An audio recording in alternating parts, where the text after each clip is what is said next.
Hello, welcome. Today we'll be making these delicious beef kebabs that I can't wait for you guys to try. If you're stopping by for the first time, please consider subscribing and let's get started.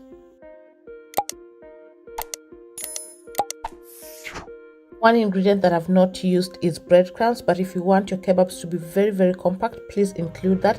I have coriander, flour, ground beef that is about more than half a kilo. I have eggs, and also I have garlic and ginger paste.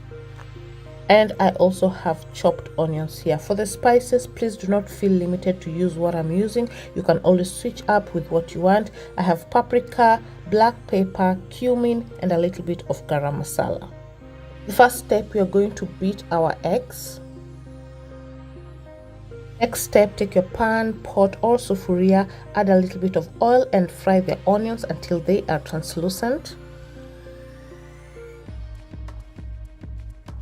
Next, go ahead to add in your garlic and ginger and fry them as well.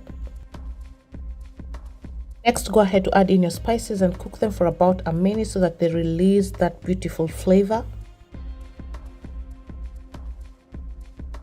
Once that is done, set it aside. Now we'll work on our ground beef. Go ahead to add some salt to season it.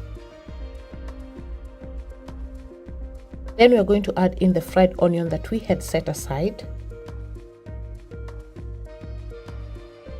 followed by your coriander, and if you're using breadcrumbs, also add them at this stage. Next, go ahead to use a wooden spoon to mix everything up if the onions are still hot, and then proceed to mix everything with your hands. It's much easier and better. Once everything is well mixed up, it's time for us to mold the ground beef into cylindrical shape or the kebab shape that we know of. A quick tip that I would like to give you: you might see my hands are wet. I have a bowl of water next to me. I wet my hands as I mold the beef. This gives it a smooth finish, and it also helps the beef not to stick in your hands, and this is a tip that you can use as well when you're doing meatballs.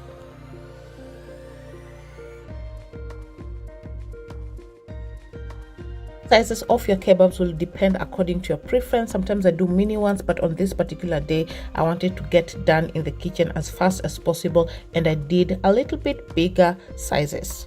Next, it's time to do the first step, and that is to coat it with your flour.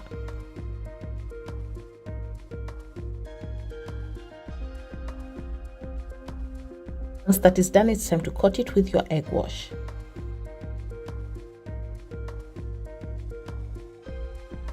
The next step is where we deep fry the kebabs, but also that is where the work is. You do not deep fry once, but you can do 2 to 3 times or even 4 times according to how fluffy you want your kebabs. This first deep frying, we are not supposed to cook the kebab completely. It's just to bind the egg. You also don't want the egg to completely cook or brown or darken. And you can see they're not looking that quite pleasant, and that is what you're going for. You can see how it looks. It's not that fluffy, so we are going to coat it for the second time with the egg wash. You can make this your last coating, but I will do one more time, and that gives me the fluffiness that I like. After this, I will coat it one last time, and then the last deep frying I'll let it cook completely. So you can do 3 or 4 coats, but 3 works well for me. This will also be my last deep frying, and you can see the results. There you have the kebabs. They came out fluffy just like I like them, and the aroma was so beautiful. I can't wait for you guys to try this recipe, and I want you guys to show you the inside as well. You can see how easy it is to slice, and it is not so compact, and that's how I like it as well.